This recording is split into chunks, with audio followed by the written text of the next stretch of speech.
It only took one game for Fields to silence his biggest Jet doubters. He completed 3 of 4 passes for 42 yards. He ran the ball twice for 14 yards and didn't take a single sack. He looked calm. He looked composed and controlled in the pocket.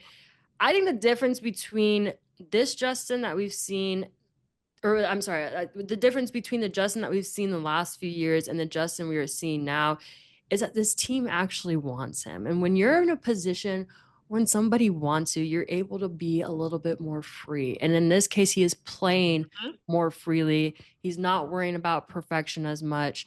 He's not thinking nearly as hard as I feel like he has had to think through things in the past. Granted, he does have another defensive minded coach this year, similar to Chicago, but he is in a better position, much better team that he's working with. Do we think that Justin Fields is the answer for New York based on the performance we've seen from him in his first preseason game?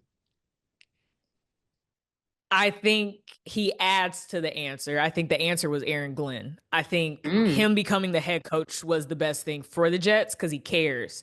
And to your point, he made the decision that, hey, I want Justin. You know, to look, if I'm Justin Fields and I hear that my head coach flew in Aaron Rodgers to look him in his face for 10 seconds and was like, don't you worry about it. We're done. We're done with this.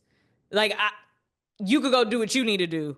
Already got my quarterback. You're going to want to help the answer even more. I think they're both the answer at this point. Like, that type of confidence that someone wants you when he was just with the Steelers and it's like he was playing pretty well and then Mike Tomlin's like, nah, we still want Russ. Like, this is the first situation where a coach is like, hey, I believe in you. I have confidence in you. I trust you. And like you said, you look at the preseason, it's like, oh, okay, this is the Justin Fields that we wanted for the last few years now, but now he's in a position. So I think he is going to end up being the answer alongside Aaron Glenn for sure.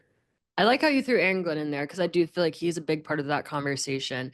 I do think this is one of those too early to tell conversations as well. Preseason only shows you so much.